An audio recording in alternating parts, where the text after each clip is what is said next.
अस्सलाम वालेकुम नाज़रीन, जहांज़ेब अब्बासी एक नए प्रोग्राम के साथ हाजिर है। आज एक अहम मौजू के ऊपर बात करेंगे और एक हाई कोर्ट के चीफ जस्टिस हैं। मुबैना तौर के ऊपर उनकी बेटी के ऊपर ये इल्ज़ाम लगाया गया है कि वो एक गाड़ी चला रही थी और इस गाड़ी के सबब दो लोग उस गाड़ी के नीचे आ गए और मर गए। इस मामले को बुनियाद बनाकर ये मौक़िफ़ इख्तियार किया गया है कि उन चीफ जस्टिस साहब को बतौर जज, बतौर चीफ जस्टिस हाई कोर्ट उनको ओहदे से हटाया जाए, क्योंकि इस वाक़े के बाद, इस हादसे के बाद जो पुलिस का इन्वेस्टिगेटिव प्रोसेस है उसमें उस हाई कोर्ट को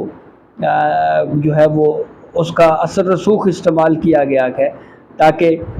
इन्वेस्टिगेशन ना हो सके। इस पूरे वाक़े के ऊपर बात करेंगे और फिर एंड में आपको इस पर कमेंट भी करेंगे कि ये इस मामले से जुड़ी हुई कुछ और चीज़ें जिसके ऊपर बात करना ज़रूरी है, तो उस पर भी हम आखिर में आपको अपनी राय देंगे। तो एक रिक्वेस्ट आपसे ये ज़रूर है कि अपना हमारा चैनल जो है वो सब्सक्राइब कर ले ताकि आपको नई अपडेट मिल सके। तो हुआ ये कि 8 जून 2022 का ये वाक़या है, 2 साल पहले। और वाक़या कुछ यूँ है कि 8 जून 2022 को फैज़ाबाद के करीब जो सवान का मकाम है, सवान पुल के करीब, वहाँ पे एक सफ़ेद कलर की प्राडो गाड़ी थी। उसने 2 अफराद को कुचल दिया। और फिर जब ये वाक़या हुआ तो तफ्तीशी मोहम्मद ख़ान ने फ़ोन करके जो है वो उनके लवाहिकीन को बताया या वालिद को बताया कि आपके बेटे की लाश मिली है। फिर उसके बाद थाना खन्ना जो मुतलका पुलिस स्टेशन है, वहाँ पे लवाहिकीन की जानिब से मुतअद्दिद बार पोस्टमार्टम की दरख्वास्तें की गई कि इस वाक़े का पोस्टमार्टम किया जाए, लेकिन पोस्टमार्टम नहीं हो सका। और ये इस वाक़े में जो है वो 2 लोग जो है वो उनकी जान से गए, वो वहीं पे जो है वो उस गाड़ी के नीचे आके वो मर गए। और फिर FIR करवाने की कोशिश की गई इस वाक़े की, लेकिन वो भी ना हो सकी। और इल्ज़ाम ये है मुबैना तौर के ऊपर कि उस जज साहब का जो ऑफिस है वो रुकावट बनता रहा इंसाफ की फरहमी के हसूल में, और ताकि मज़ीद कार्रवाई से रोकने के लिए धमकियां भी दी जाती रहीं। और फिर इस पूरे वक़ूए की जो CCTV फुटेज थी वो भी ये इल्ज़ाम है कि सेफ सिटी रिकॉर्डिंग से उसको गायब कर दिया गया। और सबसे अहम बात कि जिस गाड़ी ने इन 2 लोगों को कुचला, उस गाड़ी की सुपरदारी भी उस हाई कोर्ट के प्रोटोकॉल ऑफिसर ने ली, लेकिन वो बाद में सुपरदारी मनसूख करने के लिए लवाहिकीन की जानिब से काफ़ी अटैम्प्ट्स हुई, लेकिन वो नाकाम रहे। फिर उसके बाद FIR करवाने के लिए हर फोरम से रिव्यू किया गया कि इस वक़ूए की, इस हादसे की FIR हो सके, लेकिन FIR ना हो सकी। फिर दिसंबर 2023 को इस्लामाबाद हाई कोर्ट में FIR के इंदराज के लिए दरख्वास्त दी गई, मुकदमा दायर हुआ। तो उस केस की भी मुतअद्दिद हियरिंग्स हो चुकी हैं, 2 साल हो चुके हैं, लेकिन अभी तक वो केस जो है वो किसी एक साइड के ऊपर कंक्लूड नहीं हो सका। और 22 मई इस केस की आखिरी तारीख थी, 22 मई 2024 की। फिर उसके बाद ये भी इल्ज़ाम है कि नामालूम फ़ोन कॉल्स करके धमकाया जाता रहा कि केस से पीछे हट जाओ। और फिर उस हाई कोर्ट के जो चीफ जस्टिस हैं उस हाई कोर्ट के, उनके दफ्तर के इस्तेमाल के, यानी ताकि तफ्तीश ना हो सके, उसका इस मामले के ऊपर उस ऑफिस को यूज़ किया गया। और ये कहा गया है कि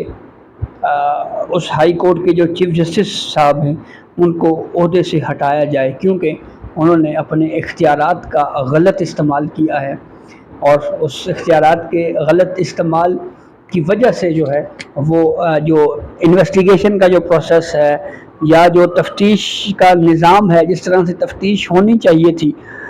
उसमें उन्होंने अपने इख्तियारात का गलत इस्तेमाल करके वो रुकावट का सबब बने हैं। इसलिए जो है वो जज ओहदे पे قائم نہیں رہ سکتے ان کو ہٹایا جائے۔ اور یہ جج ہیں chief justice Lahore high court Shahzad Ahmad Malik, اور جس گاڑی کے ذریعے دو لوگوں کی موت ہوئی، مبینہ طور کے اوپر الزام یہ ہے کہ وہ chief justice Lahore high court صاحب کی جو بیٹی ہے وہ چلا رہی تھی، اور یہ شکایت سپریم جوڈیشل کونسل میں بھیجی گئی ہے۔ سپریم جوڈیشل کونسل وہ فورم ہے جو اعلیٰ عدلیہ کے ججز کے خلاف شکایات سنتا ہے۔ اس الزام کے معاملے کے اوپر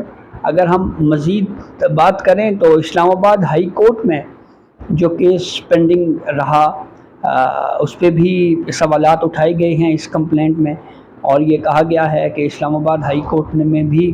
متعدد تاریخیں پڑی، لیکن اس کیس کو جو ہے وہ ابھی تک کوئی فیصلہ نہیں ہوا کہ ایف آئی آر کا اندراج کیا جائے۔ اچھا، اس سے ریلیٹڈ کچھ ایشوز اور بھی ہیں، جیسا کہ لاہور ہائی کورٹ کی جانب سے یہ کہا گیا، chief justice Lahore high court صاحب نے حال ہی میں ایک تقریر کی، اور اس میں انہوں نے یہ کہا جی کہ عدلیہ جو ہے وہ اسٹیبلشمنٹ کے خلاف جدوجہد کی جنگ لڑ رہی ہے۔ وہیں پہ دوسری جانب یہ اس کمپلینٹ جو کہ 29 مئی کو جوڈیشل کونسل میں آئی، اس کا تناظر ہے، جہاں پہ ایک طرف ہائی کورٹ کی جانب سے یہ کہا جا رہا ہے کہ اسٹیبلشمنٹ کی مداخلت کے حوالے سے باتیں ہو رہی ہیں، وہیں پہ یہ واقعہ ہے۔ اس معاملے کے اوپر دو آراء پائی جاتی ہیں، دو مختلف رنگ پیش کیے جا رہے ہیں۔ ایک رنگ یہ پیش کیا جا رہا ہے کہ یہ جو واقعہ ہوا ہے، جو ایک ٹریفک حادثہ ہوا ہے، اس ٹریفک حادثے کو ان جج صاحب کے خلاف استعمال کیا جا رہا ہے، جبکہ دوسری طرف یہ رائے بھی دی جا رہی ہے کہ جج صاحب اس معاملے کے اوپر جو ہے وہ اس کو بچنے کے لیے یا اس حوالے سے جو ہے وہ کچھ اس طرح کی بیانات مبینہ طور کے اوپر بھی دے رہے ہیں۔ تو یہ وہ دو پیرالل چیزیں ہیں جو ایک ساتھ چل رہی ہیں، لیکن اگر آپ میری رائے پوچھیں تو میں یہ سمجھتا ہوں، کیونکہ ہمارا یہ ایک ویو شروع سے رہا ہے کہ اسٹیبلشمنٹ کی عدالتی امور میں مداخلت نہیں ہونی چاہیے، نمبر ایک، اور سیکنڈلی جو یہ وقوع ہوا ہے اس کی آزادانہ تفتیش بھی ہونی چاہیے، اور کیونکہ یہ پورا ایک لواحقین ہے، ان کا ایک الزام ہے، تو اس الزام کے معاملے کے اوپر جس طرح سے قانون نے جو طریقہ کار طے کیا ہوا ہے ایز پر لا، چاہے وہ جج صاحب ہوں یا کوئی اور ہو، تو اس پروسیس کو اڈاپٹ کیا جانا چاہیے، لیکن اس واقعے کو مس یوز بھی نہیں ہونا چاہیے، اور اس واقعے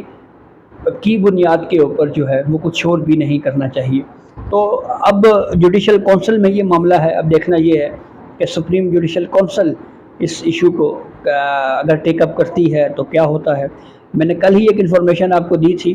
کہ chief justice Lahore high court اور چیف جسٹس آف پاکستان قاضی فائز عیسیٰ صاحب کے درمیان بھی ایک ملاقات ہوئی ہے، تقریباً 2 گھنٹے تک وہ ملاقات جاری رہی۔ Chief justice Lahore high court کی بطور جج سپریم کورٹ تعیناتی کے حوالے سے جو پورا پروسیس ہے، جوڈیشل کمیشن نے بھی ان کی تعیناتی کی سفارش کی،